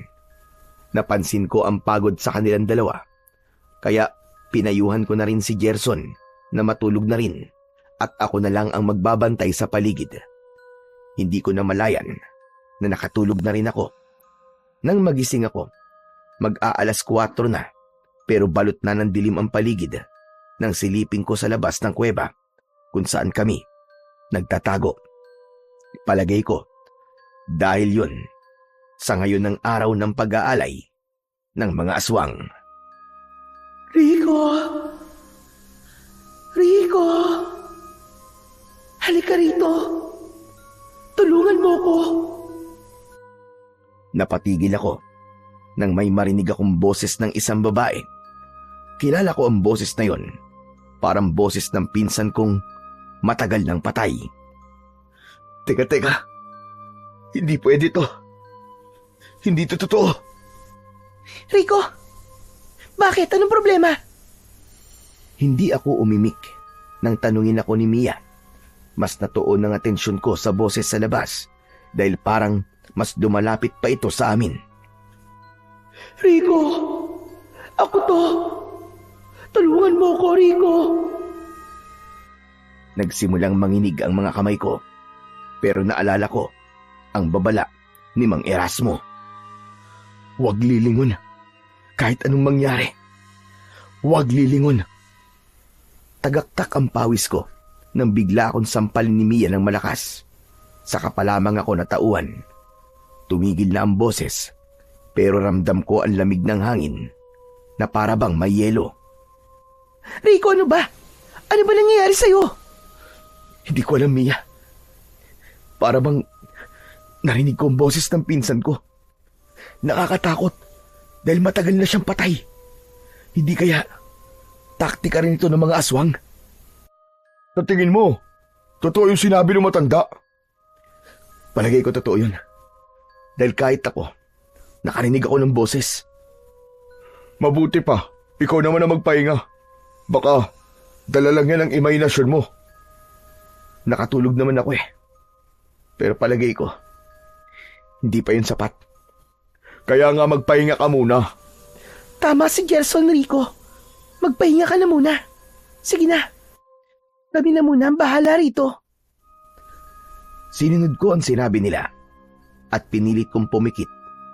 Kahit ramdam kong tila nawala na ang antok ko, bigla ko napamulat nang marinig ang malakas na sigaw ni Mia at Gerson. Mula sa bunganga ng kuweba nakita ko ang isang mahabang kamay, kulay itim, mabalahibo at may matatalim na mga kuko na basta na lamang humila kay Mia. Napakapit pa si Mia kay Gerson na pilit siyang hinihila pabalik. Ngunit huli na dahil nakuha na si Mia ng kung anong nilalang palabas ng kuweba. Ramdam ko ang takot at panlalamig na dumampi sa katawan ko at napahinto ako sandali. Hindi makagalaw sa pagkabigla. Tumakbo si Gerson palabas para sundan ang nilalang pero wala na ito. Napasigaw siya at sinubukan kong tumulong. Hindi namin alam kung saan ito dadalhin si Mia at kung paano sila haharapin. Ngunit ramdam namin na kailangan namin kumilos kagad bago tuluyang mawala si Mia. Kailangan natin bumalik sa matandang ermitanyo. Hindi natin pwedeng iwan si Mia sa kamay ng mga aswang. Gagawin siyang alay ng mga yun kung pababayaan natin. Sige, mas mabuti pang balikan natin si Mang Erasmo at tumingi ng tulong. Hindi natin ito kakayanin ng tayong dalawa lang, Gerson. Malakas sila at hawak na nila si Mia. Paano kung may gawin silang masama kay Mia bago tayo makarating sa kanya? Sa ngayon, subukan natin mag-isip ng positibo. Kung puro takot lang ang iniisip natin, wala tayong magagawa, walang mangyayari sa atin. Tama ka. Pero alam mo yun, hindi ko maiwasang mag-isip ng masama eh. Naiintindihan kita, ako rin naman eh.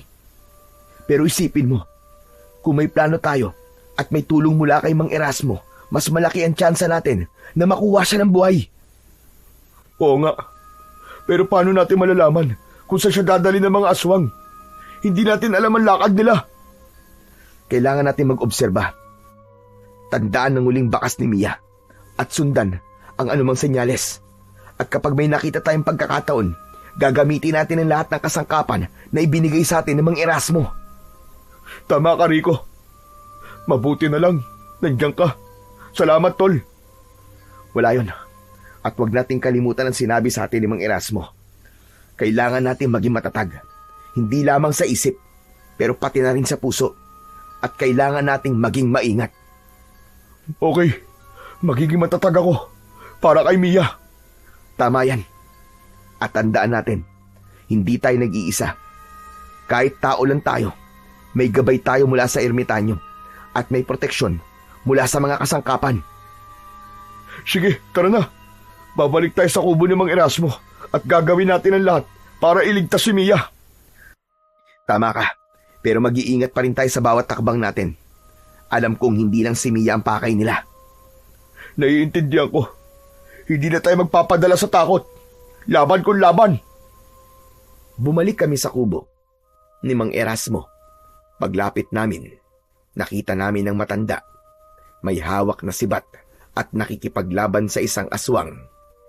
Ang halimaw ay mabilis at mabagsik, pero tila may kakaibang liwanag na bumabalot kay Mang Erasmo habang siya ay lumalaban.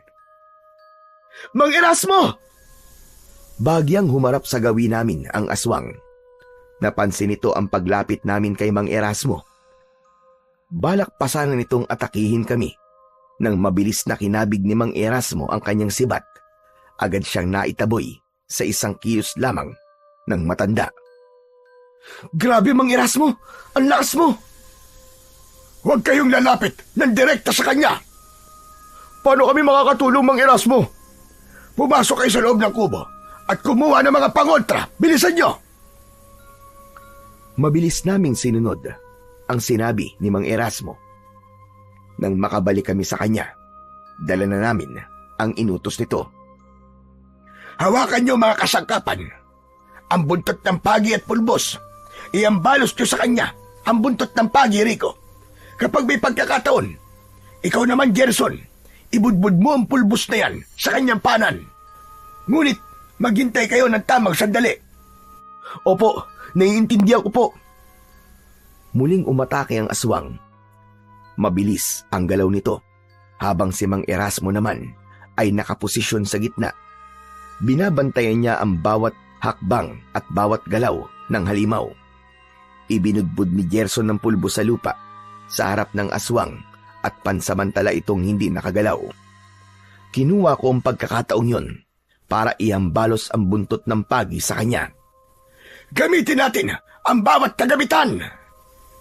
Nagkatinginan kami sandali. Halos sabay na naming naintindihan ang galaw ng bawat isa. Ngayon na! Agad akong humataw sa aswang gamit ang buntot ng pagi. Pinilit kong itaboy ito palayo sa aming direksyon. Kasabay ni Gerson, binudbud niya ang pulbos na nagdulot ng pansamantalang panghihina sa halimaw na tila pinipigilan ang galaw nito. Si Mang Erasmo naman ay walang pasubali. Hinawakan niyang sibat at sinibat ng diretso sa dibdib ang aswang. Unti-unti, naramdaman naming humina ang aswang. Ang mabilis nitong galaw ay bumagal. Hanggang sa uli, isang malakas at sabay-sabay naming pagkilos. Naglaho ito at tuluyan nang naging abo. Wala na. Wala na ang aswang. Natalo natin. Hindi ako makapaniwala. Nabuhay pa rin tayo kahit paulit-ulit na tayong lumalaban sa aswang. Grabe. Ang lakas niyo po, Mang Erasmo. At sa pagtutulungan natin, nagawa natin mapuksa ang aswang. Salamat at dumating kayo. Malakas ang aswang na yon na kalaban natin. Dahil isa siya sa pinakamatandang aswang. Ang lakas at tapang nyo rin ang nagbigay daan. Hindi sapat ang kasangkapan. Kailangan din ng isip at puso. Salamat po, Mang Erasmo. Pero bakit na parito kayo? Bakit kayo bumalik? At saka bakit hindi nyo kasama si Mia? Alam nyo bang mapanganib na naghihiwa-walay kayo? Kaya po kami naparito. Sinadya po talaga namin kayong puntahan. Gusto po naming humingi ng tulong sa inyo dahil kinuha po ng mga aswang si Mia. At saka, hindi po namin kaya na kami lang. Mang Erasmo, tulungan niyo po kami. Masyado po sila mabagsik. Mang Erasmo, nakikiusap ako. Tulungan niyo kami na matuntun kung saan dinala ng mga aswang na yun si Mia. Hindi po pwedeng umuwi kami nang wala siya. Hindi namin kayang isipin na maiiwan siya sa kamay ng mga halimaw. Naiintindihan ko ang takot at pangamba nyo. Huwag kayo mag-alala. Dahil ramdam ko sa paligid na buhay pa si Mia. Marahil kayo naman ang pupuntiryahin ng mga aswang kung hindi tayo kikilos ng maayos. Ibig po ba't sabihin yan May plano pa silang pagsamasamahin kami? 3 alay ang kinakailangan sa ritual nila. Sa ngayon, si Mia pa lamang ang nasa kamay nila. Ngunit hindi natin alam kung sino sa inyo ang susunod. Kaya mahalaga na kumilos tayo ng mabilis at matalino. Hindi ko alam kung kaya ko. Ang iniisip ko lang ay ang masamang pwedeng mangyari kay Mia kung hindi tayo makakarating kagad sa kanya sa tamang oras. Naiintindihan ko ang kabango, Gerson. Ngunit ang takot ay pwede rin kayong pigilan. Kailangan niyong manatiling malinaw ang isip. Kapag puro kabalang ang dala nyo, mas mapapahina kayo ng mga aswang.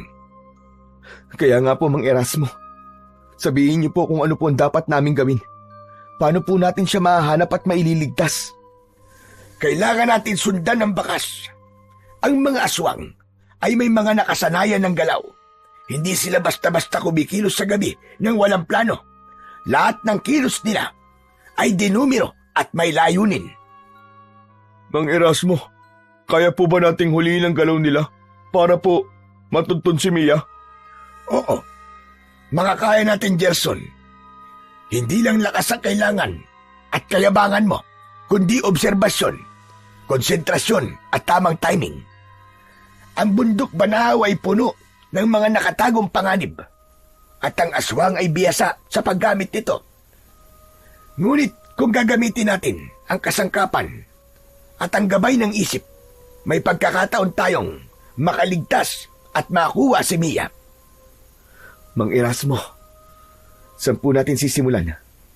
Palagay ko ang unang hakbang natin ay ang bantayan ng paligid at alamin natin kung saan sila madalas magtago o magsasagawa ng ritual.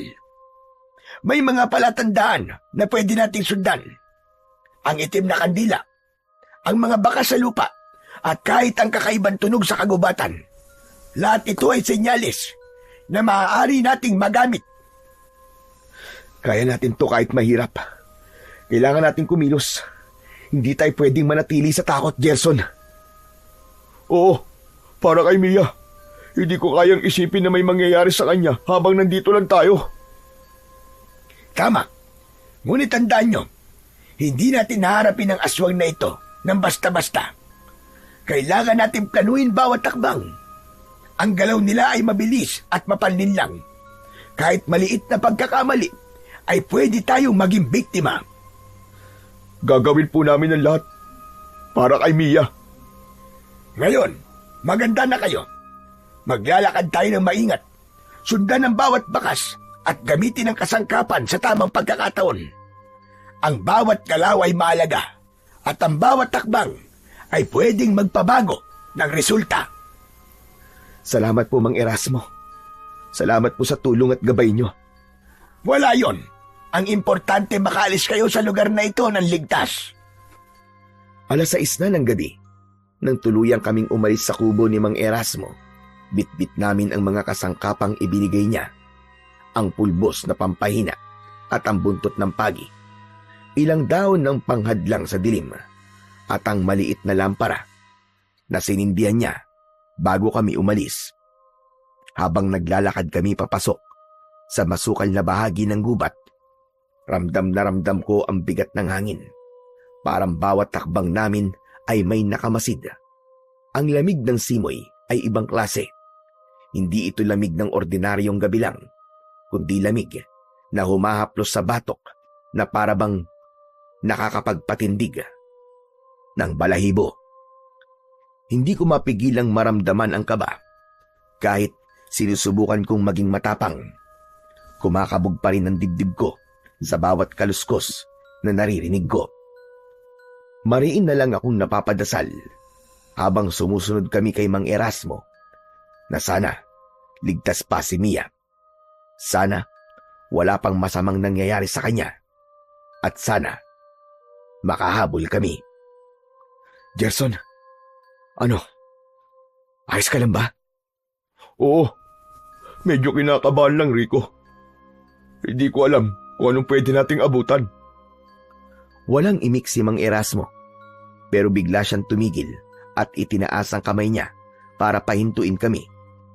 Nagkatinginan kami kagad ni Gerson. Humakbang si Mang Erasmo paabante at bahagyang tinaas ang lampara. Dito na nagsisimula ang hangganan ng teritoryo nila. Mag-iingat kayo. Huwag kayong lalayo sa akin at huwag niyong bibitiwan ang mga kasangkapang panangga. Habang papalalim ang gubat, napansin ko na umiiba ang itsura ng paligid. Ang mga puno ay nagiging mas matataas, mas dikit-dikit, at parang may mga marka sa mga ugat ng kahoy na hindi natural. Heto na. Narito na tayo sa unang palatandaan. Pagtingin ko sa lupa, may mga itim na kandilang natunaw at may mga bakas ng dugong na tuyo. May nakaukit na bilog sa lupa, parang sinadya, para sa ritual. Yan ang sinabi mo. Yung lugar ng pag-aalay. Hindi ba't may ganito rin sa paanan ng bundok? Nadaanan namin. Oo. Dito tumatambay ang mga bantay nila sa gabi. At mukhang ginamit nila ito kamakailan lang. Habang iniikot namin ang tingin, nakaramdam ako ng kakaibang lamig. Yung tipo ng lamig na kumakapit sa mismong buto. Napatigil kami nang biglang may kumalskos sa itaas. May gumagalaw sa itaas! Mula sa liwanag ng lampara ni Mang Erasmo, doon namin nakita na may nakadapang nilalang sa sanga. Nakakatakot ang itsura nito. Mahaba ang mga braso at ang mga mata ay pulang-pula na parabang sa baga. Para itong pusang nag-aabang ng biktima. Mang Erasmo! Bigla itong tumalon pababa. Mabilis at parang hangin. Dumapo ito sa likod ni Gerson at akmang kakapit sana sa batok niya. Yuko! Yumuko kami, kasabay ng bagsak ng sibat na parabang kidlat ang bilis. Tumama ang sibat sa braso ng nilalang, dahilan para umatras ito at sumigaw ng malakas. May tunog na parang halinghing ng hayop. Buisit! Muntik na ako dun ah! Muntik na ako madali! Akala namin tapos na. Pero bumaba pa ang isa. Hinugot ko ang buntot ng pagi habang si Gerson naman ay agad na nagbukas ng pulbos. Huwag kayong papalinlang. Madalas silang umatake na sabay. Isa sa itaas at isa sa gilid. Tama si Mang Erasmo. Dahil may isa pa palang kumikilos sa kanan. Papalapit sa akin. Hinampas ko ito gamit ang buntot ng pagi. Lumipad ang halimaw ng bagya, pero hindi pa rin nawalan ng lakas. Si Gerson naman, agad sumaboy ng pulbos sa una naming kalaban. Tumama sa mukha nito ang pulbos. Nanginig ang halimaw at bagyang napako sa kinatatayuan nito. Nang hampasin ko ito ng buntot ng pagi, ay agad siyang nangisay. Isa pa! Nasa likod mo! Umatras ako at sinalubong kami ng huni ng pangalawang aswang. Bago pa ito makalapit, sinibat ito ni Mang Erasmo. 3 sunod-sunod na bagsak ng sibat na diretso sa sikmura. Tuluyan silang umatras hanggang sa tumalon ulit sa sanga ng puno. Hindi namatay ang ilan, pero malinaw na nagawa namin silang masugatan. Hindi sila basta-basta lalaban kapag nasaktan. Babalik sila kapag mas malakas na. Kaya halina kayo. Hindi tayo dapat magtagal dito. Pagkalampas namin sa lugar ng ritual ng mga aswang, may napansin ako sa lupa. Teka, sandali. Yumuko ako at pinulot ko ang isang piraso ng punit na tela. Maliit lang yon, pero pamilyar sa akin. Kulay puti ito at may mantsa ng dugo. Kay Mia to. Sa kanya to. Nandito lang si Mia. Akin ang tela, Rico. Inabot ko kay Mang Erasmo ang tela at agad niyang pinikit ang mga mata niya at umusal ng dasal. Diyos ko po, paano kung may nangyari ng masama kay Mia? Hindi ako papayag. Hindi ko siya iiwan. Kahit iisa-isahin ko pa mga aswang na yan. Hindi. Buhay siya. Ramdam ko ang takot niya. Pero lumalaban. Kung ganun, saan nila dinala si Mia? Hinila siya papunta sa mas madilim na lungga sa bundok. Palagay niyo po, ilang minuto po para matunto natin ang pinagtataguan nila kay Mia. Depende. Kapag nagsimula ang ika-6 na kabilugan ng buwan, sisimulan nila ang ritual. Dapat matagpuan natin siya bago sumikat ang araw. Napatingala kami ni Gerson. Ang bilog na buwan ay nakasilip na. Biglang umihip ang hangin ng malamig, kasama ng malakas na alulong. Mang Erasmo, saan po tayo tutungo ngayon? Dahan-dahan niyang itinuro ang madilim na bahagi ng kagubatan, kung saan parang mas nakakatakot na parte ng bundok. Doon! Sa direksyong yun. Doon nila itinatago ang mga alay. At doon nila isinagawa ang pinakaunang pag-aalay. Mahigit 50 taon na ang nakakaraan. Tumitig siya sa amin. O ano? Handa na ba kayo? Wala nang atrasan ito. Kapag pumasok na tayo ron, isa lang ang layunin natin. At yun ay ang iligtas si Mia. Kahit na ano pa ang maging kapalit. Kahit buhay ko pa maging kapalit, mailigtas ko lang ang girlfriend ko.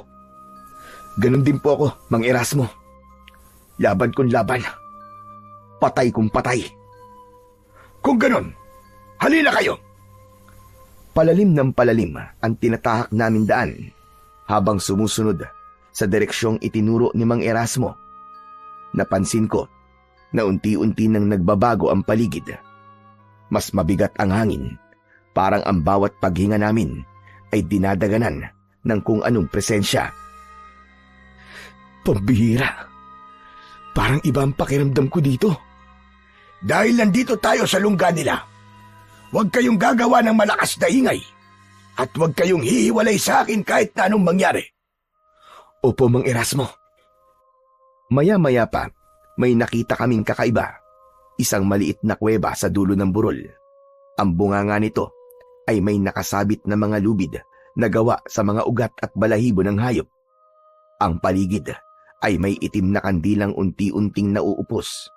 At agad naming napansin ang kakaibang nilalang na sa palagay namin ay mga aswang na bantay sa isasagawang ritual.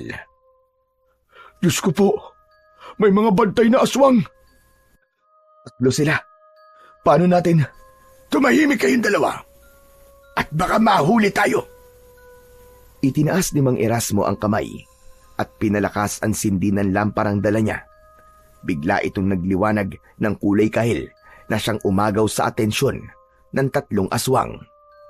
Kapag lumapit sila, sabayan niyo ko. Hindi natin sila kayang talunin lahat kung sabay-sabay silang sumugod. At tama nga. Dahan-dahang lumapit ang tatlong aswang. Hindi sila nagmamadali. Para bang alam nilang wala kaming takas. Ang katawan nila ay payat, pero mahahaba ang mga braso at ang mga mata ay parang nagbabagang apoy. Amoy ko rin ang masangsang na amoy nila. Mang Erasmo, bakit parang Iba-iba po ang mga mukha ng halimaw. May parang hugis paniki at ang iba, hugis aso. dahil iba-iba ang uri ng mga aswang? Ganun pa man, isa lang ang kanilang pinagmulan. At yun ay ang impyerno. Biglang sumugod ang isa diretso kay Gerson. Halos sabay kaming napalunok. Napaatras kaming dalawa. Pero hindi umatras ang ermitanyong si Mang Erasmo. Itinaas niya ang sibat at tumindig sa harapan namin. Gerson, ihanda mo ang pulbos na makapagpapahina sa galaw nila. Isaboy mo na ngayon din. Agad niyang sinabuyan ng pulbos ang aswang. Sumigaw ito at napaatras sa sakit. Hinambalos ko naman ng buntot ng pagi ang isa bago ko binunot sa tagiliran ko ang itinago kong sungay ng usa. Ang pangatlo ay tinangkang lumundag kay Gerson, pero sinikmuraan ito ni Mang Erasmo gamit ang sibat.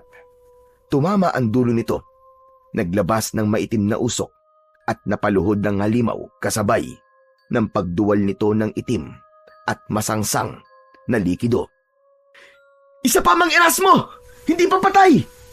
Umatras kayo! Maigpit niyang hinawakan ng sibat at may ibinulong siyang hindi namin maintindihan. At sa isang hampas, parang apoy ang sumabog, tumilapon ng tatlong aswang papasok sa gilid ng kuweba. Hindi namin sinayang ang oras. Pumasok kami sa loob at doon na nagsimula ang pinakamadilim na bahagi ng gubat. Ang loob ng lungga ay basa at sobrang baho. Sa gitna ng malaking kuweba ay may altar at laking gulat namin dahil naroroon si Mia. Nakahiga siya, nakagapos ang mga kamay at paa, namumutla at nanginginig na sa takot. Parang awa niyo na! Tulungan niyo ako! Tulungan niyo ako! Nauna si Gerson tumakbo, pero hinila siya ni Mang Erasmo. Huwag! Hindi pa pwede! Titiyakin muna natin kung patibong ba ito o hindi. Habang iniikot namin ang altar, napansin ko ang kakaibang bagay sa gilid nito. May isang malaking hawla at sa loob nun may isang payat na lalaki, madungis, nanginginig at halos hindi na makapagsalita. Diyos ko! Sino yan? Ang lalaki ay tumingin sa amin, halos wala ng boses, pero nagawa niyang magsalita. Tulungan niyo ako. 5 araw na ako dito. Ako sana ang unang alay. Nanlalamig ang buong katawan ko. Siya pala ang ilang araw nang nawawala na napapabalita. Pero bago kami makagalaw, biglang lumakas ang hangin sa loob ng kuweba. Humigpit ang hawak ko sa buntot ng pagi. Si Gerson naman, nakahanda na ang pulbos na makapagpapahina sa mga aswang. Siniguro ko ang hawak kong sungay ng usa. Si Mang Erasmo naman, nakataas na ang sibat. Humanda na kayo! Ito na ang totoong laban! At ito magtatakda kung makakauwi pa ba kayo. Hindi lang karaniwang aswang ang mga dumating. Mas malalaki ang katawan nila. Nakayuko pa. Ang balat nila ay parang kahoy na nasunog at ang mga mata ay kumikislap sa dilim. Huwag kayong aatras. Ligtas natin kukunin si Mia. Pero bago pa man kami makalapit kay Mia, nagsimulang umangat ang katawan nito. Hindi dahil gumagalaw siya. May itim na usok na kumakapit sa katawan niya. Umakyat sa dibdib, papunta sa muka. Nagsimulang manginig si Mia at tumirik ang mata. Tulungan niyo ako! Tulungan niyo ako! Pero habang nagsasalita siya, may parang isa pang boses na sumasabay na para bang hindi tao. Dapat natin mapigilan ang ritual bago pa nila makuha ang kaluluwa ni Mia. Pero paano po natin mapipigilan yun? Putulin niyo ang lubid na nakatali kay Mia at patayin niyo ang 3 itim na kandila. Tumakbo kami ni Gerson palapit kay Mia. Ngunit bago pa kami makalapit, biglang lumundag ang isang dambuhalang aswang. Halos hindi ko nakita ang paggalaw nito sa bilis. Pero mabilis naman ang reaksyon ni Gerson. Sinabuyan niya ng pulbos ang mukha nito. Hindi agad nakagalaw ang aswang, kaya pinaulanan ko ito ng hampas ng buntot ng pagi bago ko pinagsasasaksak ng sungay ng usa sa dibdib nito. Rico! Atras! Sumunod ako, pero 2 pang higanting aswang ang nag-aabang sa amin ni Gerson. Isang hampas ko ng buntot ng pagi ang tumama sa braso ng isa, pero hindi sila basta-basta bumibitaw. Mas matigas ang katawan nila na parang bato. Tumama ang buntot ng pagi at nag-iwan ng pilat, pero hindi sila lumika ng alulong. Hindi sila tinatablan, Mang Erasmo. Hindi sila ordinaryo. Alagad sila ng itim na ritual. Habang naglalaban kami, mas lumakas ang pag-iyak ni Mia. Pero napansin ko na hindi na normal ang paghinga niya. Parang may humihila sa kaluluwa niya palabas. Please! Please, ayoko na! Ayoko pang mamatay! Hinihigop ng kaluluwa ni Mia. Pigilan niyo siya at ako na ang bahala sa iba pang aswang. Tatakbo sana si Gerson, pero naharang siya ng isa pang aswang. Mabilis ito, kaya nagawa niyang sakalin si Gerson. Hinampas ko ito ng buntot ng pagi, dahilan para mabitiwan si Gerson. Gerson, Rico! Labanan niyo muna ang iba pang mga aswang. Ako nang bahala kay Mia. Mukhang mahihirapan kayong lapitan siya. Pero maya-maya lang, sa isang iglap, biglang tinamaan ng kalmot si Mang Erasmo. Mang Erasmo! Umagos ang dugo sa damit niya at bahagya siyang napakapit sa tagiliran. Pero pinilit pa rin tumayo kahit hirap at walang pag-aalinlangan na itinaas ang sibat. Hindi ako hihiga ngayon. Marami pa tayong ililigtas. Habang sinusubukan naming lumapit sa direksyon ni Mia, nakita kong pumikit na siya ng mariin at pilit kumakawala sa pagkakagapos. Bitiwan mo ako, aswang ka! Hindi ako magiging parte ng ritual niyo! Hanggang sa may kinuha si Mang Erasmo sa kanyang bulsa. Maliit yun at hugis ngipin. Ito na ang huli nating alas. Inihagis niya yun sa lamesa kung nasaan si Mia. Sumabog ang isang maliit na liwanag mula sa bagay na yun. Saglit lang yun, pero sapat para mapatigil ang mga aswang. Dahil bigla silang nasunog. Kinuha ko ang pagkakataong yun para saksakin sila ng hawak kong sungay ng usa. Batid naming hindi namin mauubos lahat ng aswang, kaya bago pa sila makagalaw, kinuha na kagad namin si Mia at ang lalaki na balak ding gawing alay. Bago kami lumabas ng kuweba, pumulot si Mang Erasmo ng 3 bato, saka umusal ng dasal. Aniya, harang daw yun para hindi agad makasunod ang mga aswang na natitira pang buhay. Nang makababa kami ng bundok, ibinigay ni Mang Erasmo ang mga kasangkapang pangontra at panlaban sa aswang bilang huling tulong niya. Sa hindi kalayuan, namataan namin si Mang Tomas, ang bangkero, na nakangiti sa amin nang makita kaming ligtas. Ang karanasang yun ay nagturo sa amin ng maraming bagay na sa kabila ng takot at panganib, may lakas na nagmumula sa pagkakaisa at pagtutulungan, na hindi sapat ang tapang ng isa lang. Mas malakas kapag magkasama at handang protektahan ang isa't isa. At higit sa lahat, natutunan naming pahalagahan ng bawat kaibigan. Sa gitna ng panganib, hindi namin iniwan ang isa't isa. At sa huli, yun ang nagdala sa amin pabalik ng ligtas. Sa wakas, hindi lang buhay ang aming napanatili, kundi pati ang tibay ng aming pagkakaibigan. Sa ngayon ay mas matatag kaysa sa dati, bunga ng pagtitiwala, tapang, at hindi matitinag na pagtutulungan.